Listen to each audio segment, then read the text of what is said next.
Hello and welcome to Rotherham Real Talks, the local podcast that spotlights the people in Rotherham that make it tick. So today's guest is Phil Morton. Welcome, Phil. Thank you for coming along. Thanks, Daryl, and thanks for the invite to the podcast. No problem at all. So a lot of people may already know Phil because he's very well known across Rotherham and the rest of South Yorkshire, and he's probably driven past you at some point, but we'll go into that in more detail later. So, do you want to give us a bit of a background, Phil, of where you've started? Because I know you do a lot of different things, which we're going to try and cover as much as we can today, in regarding to obviously your consultancy side of things. You're involved with the South Yorkshire Transport Museum, and you also have the Parkside Café, along Yeah, other things that you do as well. So, if we start with the consultancy side of things. Do you want to tell us a brief about that and how the idea came along, and just cover a bit of an introduction of where the journey started? certainly, no problem. So in January 6th, 2020, I actually took the plunge of becoming self-employed after working for people for so many years of my life. My career started essentially as a business administrator through college. So I was a glorified secretary, for my sins. I got an MBQ level one and two for business administration. From when I passed my qualifications, actually coming out of college, the qualification situation actually changed quite a lot, and people wanted the RSA rather than the MBQ. So I wasn't really getting much work from the qualification I got. Went into mechanics for a brief period, ended up being thrown in an oil bin after being an apprentice in a garage, which they thought was hilarious to be thrown in a full oil bin. Yeah, I don't think you'd get away with that now, would you?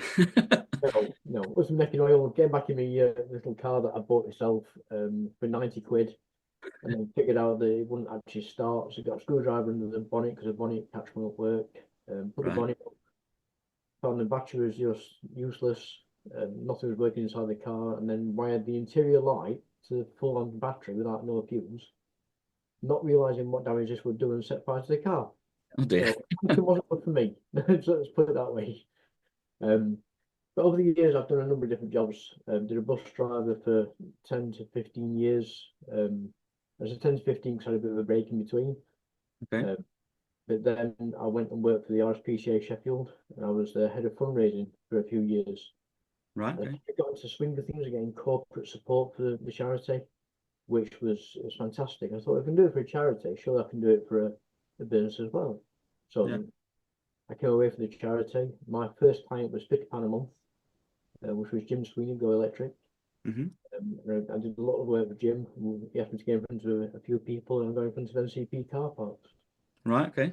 That was £1 million opportunity Yeah. plus, and all they wanted to do was know how to turn it on and off. Right. Which sounds so simple, but when you've Yeah. got a multi-story car park, and the car's parked there for 2 hours, and you've got another car coming behind it, how do you stop that car from charging for 2 hours and get the other one in behind? You Yeah. can't ask the owner to come back and move it. So the simple solution was harder to work out what we actually planned. Um, but noticing what I'd done for Jim, I actually went on to build PMBD. So Right, on okay. January 6th, 2020, PMBD was born.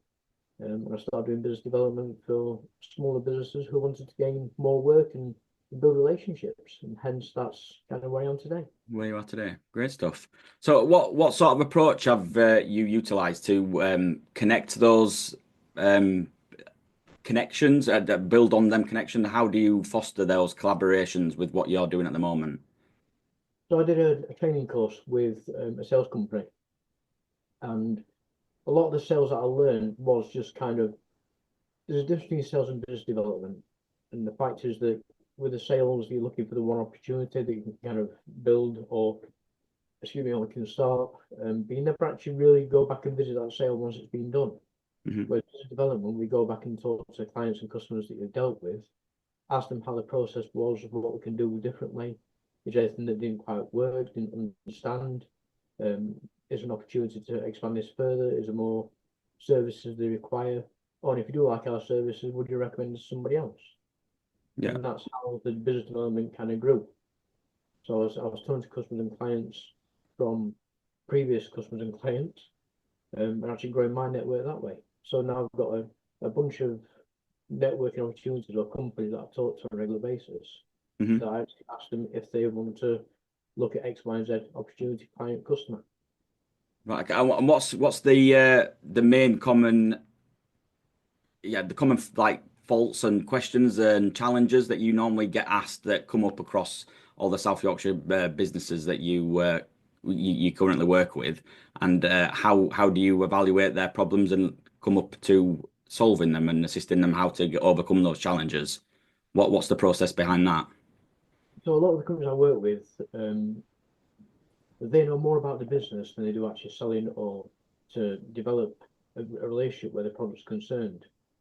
So my main part is to actually develop that conversation and that relationship for them to be able to actually have that long-term conversation or long-term business relationship between them and their customers. Hmm. Not saying that people don't know how to do it, and I just think they haven't got the time essentially to do it. They concentrate on their business of doing what they know and let me develop those business relationships. So the blockage is really just about the conversations and having the time to put those conversations in place, just take those on and push them a bit further. Right, okay. So it's you just come like it's a bit of a fact-finding session with them initially to work out what they're struggling with, allow them to focus on what they're good at and the day-to-day stuff, Yeah, all the stuff that they've pushed to one side that they're not so good at, and yeah, obviously we've all done it, and we mind to push it to one side because oh, I'll do that later, sort of thing. You come and then and build a system round that and start chipping away at it and putting processes in place to help support them, and hopefully that pile doesn't get too overwhelming then in the future. that's a general idea of it. Yeah. It also helps them to keep in touch with their customers and clients, which a lot of us don't do. We don't actually go back and say, Yeah, for follow up. instance, Yeah, you had, in your example, you had a house off me. Can you think of anyone else in your network that's looking to buy a property?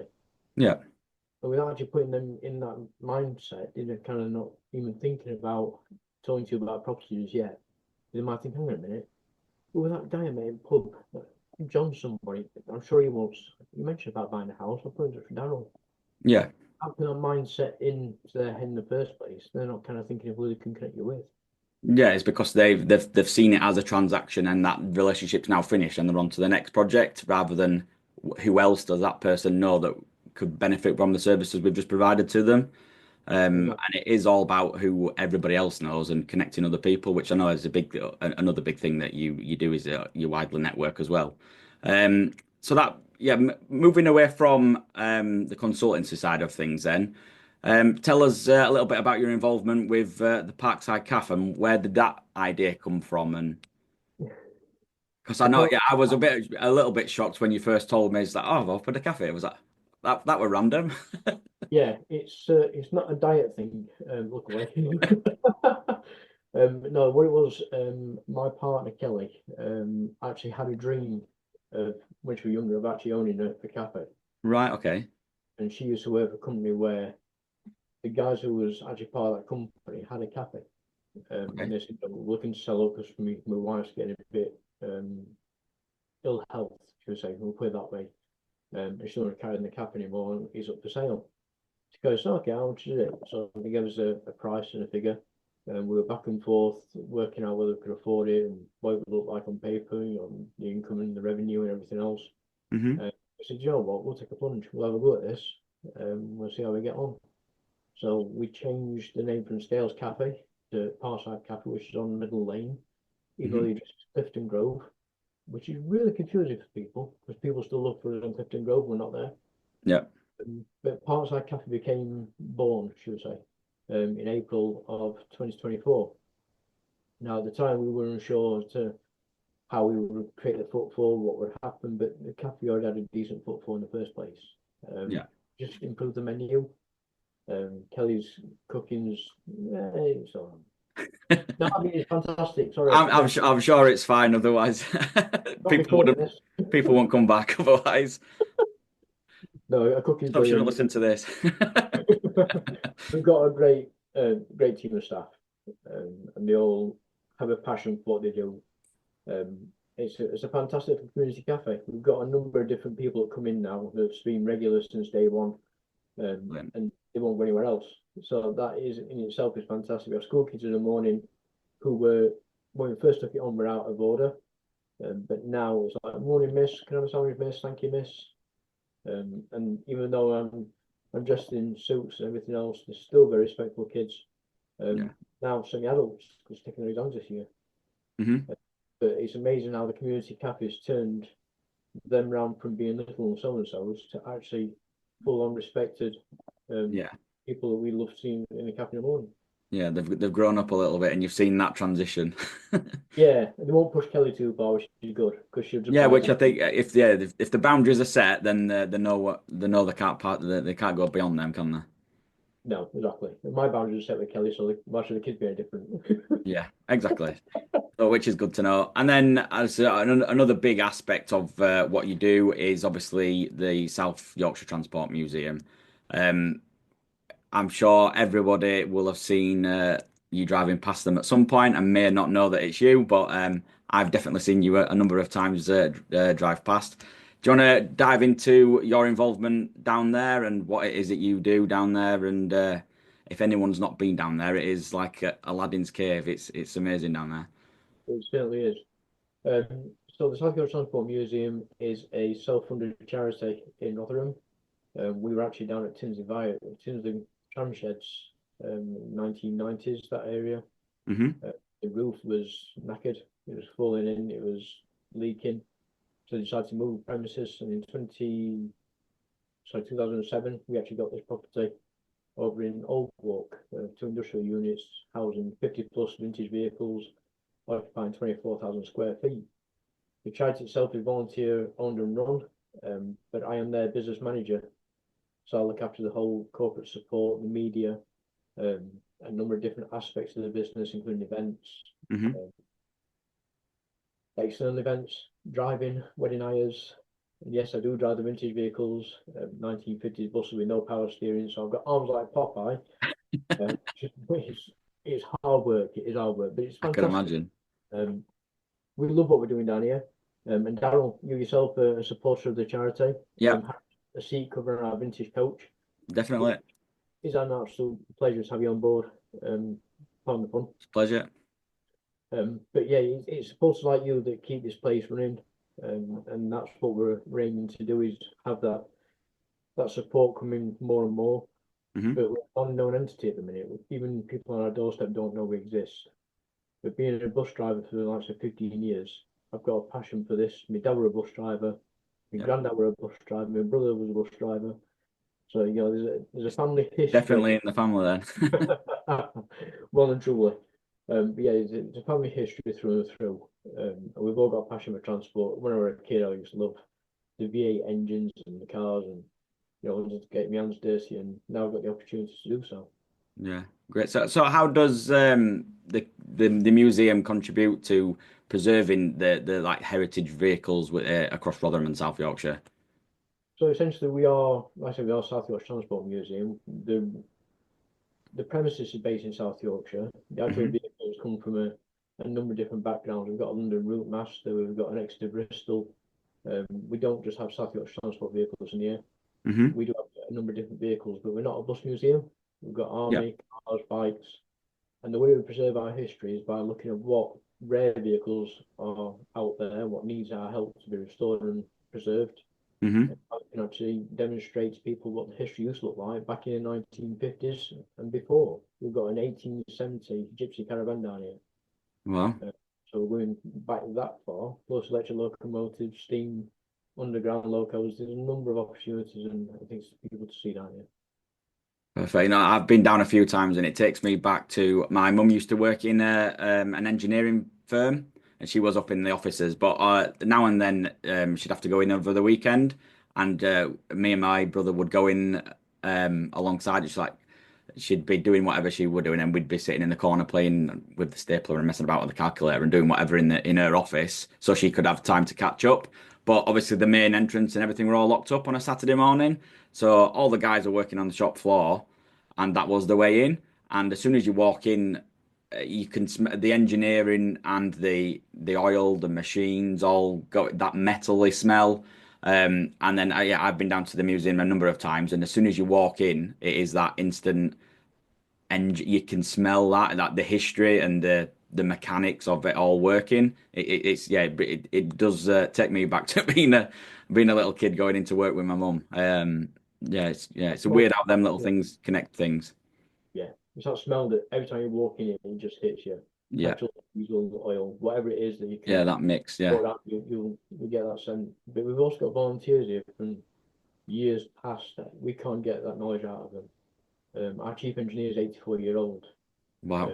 We've had young people come down from college, where I plug this in, diagnostics checks, Yeah, it and didn't exist then. no, exactly. Yeah. Colleges should look at that and say, we've got an opportunity of preserving history. Hmm. You want to go down the old route of mechanics, or do you want to stay on the new path of mechanics? And given the opportunity to work on both.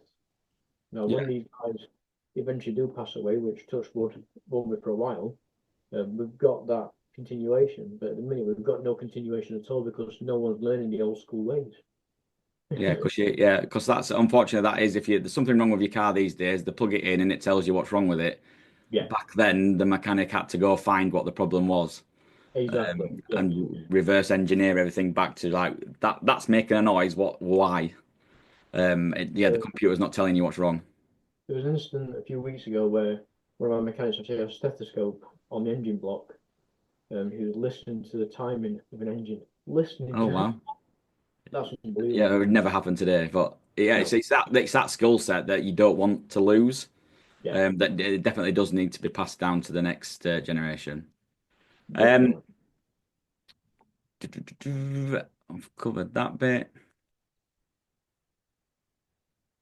So, what motivates you to obviously stay engaged and with your such diverse roles within the community? How do you keep motivated to keep doing all these little bits? Because I can see that you're gonna have a lot of time management issues because you're doing and you're involved with the cafe. You've got your business consultancy and working on behalf of your clients as well, but also the transport museum. It must get tiring and deflating sometimes. How do you keep yourself motivated? Every day is a different day, and there's something different every day that I do. So the clients I work with, I have to kind of break them down into individual hours or days of working. So I Mhm. don't concentrate on the SYTM every day of the week. I concentrate on certain little clients at certain points. I also work for a funeral directors. So I'm now doing funerals as well, collecting deceased, helping dress deceased, Right. pallbearing, limo, hearse driving. So I diversify a lot. The reason for fuel directing is because it takes me away from that daily grind of being behind a PC screen. So I'm not constantly sending emails out, making phone calls, and doing something a little bit different. Hmm. The transport museum, the driving side of it is something different. So it breaks up the daily routine. But my clients are equally valuable to each other. So I know that the transport museum is my largest client, but that doesn't mean I give them all my time. I'd rather try and diversify the time between the clients. But I have to have a cut off at some point. Yeah. I don't know when that is. Being self-employed, you never know when to kind of say, you know what, enough's enough, stop. And Yeah. you find yourself working longer hours, later into the evenings. Um, but family is important, massively important to me. And I need to give them the same amount of time as well. So yeah, time factors are quite poor at times, but it's the rewards and the benefits I find for the clients that help me to continue, and the rewards and benefits I pass on to my family by being able to afford X, Y, and Z to take them out. Yeah. So it is all rewarding, but Phil does need a break from time to time. Oh God, yeah. There's you don't want to. That's what I was trying to get at. How do you avoid that burnout? And if you're doing something slightly different every single day, it doesn't become boring. No, So I think that's how you keep him motivated because Monday is completely different to Tuesday, Tuesday is completely different to Wednesday, and the following Monday is completely different again. exactly. And then if you're seeing all them successes and supporting people and the work that you're doing with your clients, you then see that reward and it's actually helped them move forward. It must be really nice to see, and that is that proud moment of yes, Yeah, that what I've been doing has resulted in success for the client, and they will then obviously appreciate it. exactly. Yeah. So we all get a reward and a bit of benefit from what I've done during the week or during the month. Hmm. Uh, keep in contact with clients at least once a month. Um, when I send the invoice out for the services being done, or if there's a lead or some benefit that's come through beforehand, I'll get in touch with them beforehand, let them know progress where we are. I'm always keeping in contact with people that I need to and tell them where we are with things. Perfect. So, is there anything that anyone can get involved with in and around everything else to spread the word a little bit? I know the Transport Museum is a charity. So, Yeah. is there any other parts? I know there's a few because I'm involved in there, but how do people get involved if they want to, and what's on offer for them? Do you mean at Transport Museum or do you mean in general through the business? But both, if you want to, yeah, we could cover both. How you how your consultancy benefits people and how they can get in touch with you, and we'll stick all your contact information in the show notes. Okay. And then how if people do want to get involved with the Transport Museum, how do they get in touch? Okay. So the business side of things, business development, if people want to have a chat with me initially to see how I can help them to go get those relationships and those conversations started, or how what it all looks like from my point of view. It costs nothing for a conversation, apart from a coffee, in Yeah, about an hour at a time, just so we can get an idea of what they do as a business and how I can potentially help them. I don't work with just anybody. They have to align with my own ethics, and I can't work with two companies in the same sector. So, for instance, I've got Rotherham Telecoms, so I won't work with another telecommunications company, but I will work with such as a person who might have a connection to telecoms. yeah, So who provides a phone like I don't know Nokia or Motorola or something. Motorola, God, we're back in time now, aren't we? Do you know what I mean? But I don't work with two companies in the same sector. yeah. Um, So there's no conflict. no, exactly. And BDM isn't a short game; it's a long-term relationship build. Hmm. So it's not kind of a quick win. There are long processes to examine and to work out who the ideal client is.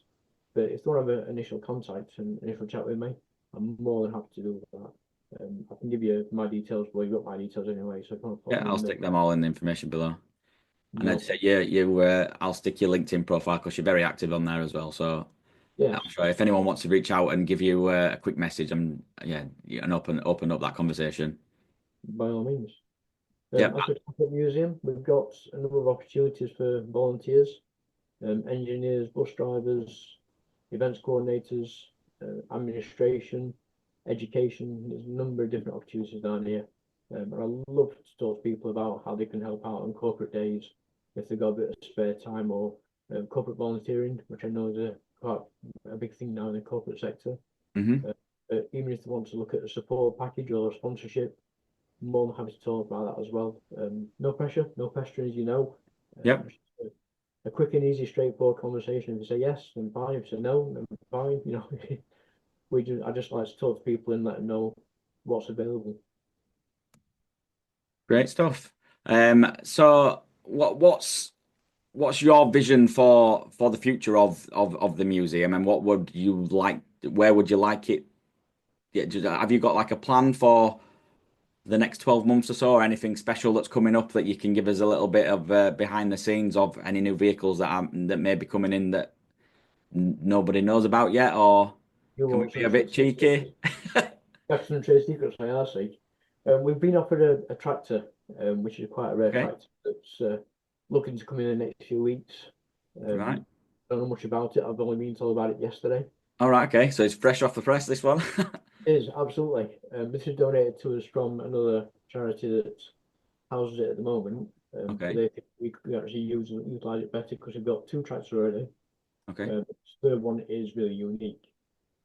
So it increase our collections, but also increase our awareness as well. Hmm. Tractors have the strangest following, because it's quite large, and I wouldn't have ever thought that, but each their own. Yeah. Um, Vision for the museum. I've always wanted to look at building a super museum for transport in Rotherham. So you've got like the Brooklands and the other transport museums around the country, but there's not one really central. And I'd love to have a number of different transport charities all come under one roof and have a Okay. super museum of transport in Rotherham to put us on the map, but also to celebrate what we have here in South Yorkshire as a transport industry. Hmm. Looking at steel stocks, the bus industry itself, all these companies we've got a lot of history that's never actually been under one roof. And I think to put it all Yeah. together will it draw a nice crowd and a nice interest towards the whole transport area of South Yorkshire. Yeah, I think that'd be yeah, a really good one. No, not Um, at all. yeah, so if anyone listening to this that knows anyone, drop a message to Phil. Yeah, let's see if we can make that happen. Definitely. Is there any questions, Phil, that I should have asked you that you don't think we've covered? Is there anything else that you want to share that we might not have yeah, that I've not asked you really? The one thing I want to cover, and just it's literally around Rotherham businesses, is that if you have an aspiration to start a business and you're looking for the best place to start that journey, talk to people who've been doing it for years or have a bit of experience behind them. There's also the Launchpad scheme from South Yorkshire. Hmm. They also help out with small businesses as well. But don't be scared of taking the plunge. And if you are frightened of doing it, talk to someone before you actually make the plunge. There's people out there who give free advice and guidance. It's Definitely. always nice to hear from people who've done it as to whether you actually are in the right ballpark and the right thought and mindset. Definitely. And everything starts with the conversation, doesn't it? If you're unsure of anything, you might as well ask, and you don't get if you don't ask. That's what my mum used to always say. Exactly. You don't Because get anywhere if you never ask for something. one of the clients I started with originally, so they always start with a couple and a chat. Yep, I can cope with that. definitely. And I think that's a good place to leave that one then, Phil. So yeah, thank you very much for your time. I know you're busy, and if anybody does want to get in touch and go deep dive into any of the conversations that we've gone over today with Phil, all Phil's contact information will be in the show notes, and I'm sure he'd be more than happy for you to reach out to start those conversations and hopefully go for a cup of tea. Absolutely. Yeah, definitely. Definitely down at the calf. Yeah, why not? That's it. Utilize that. Right. So thank you very much, and we'll see you on the next one, guys. Thanks, Daryl.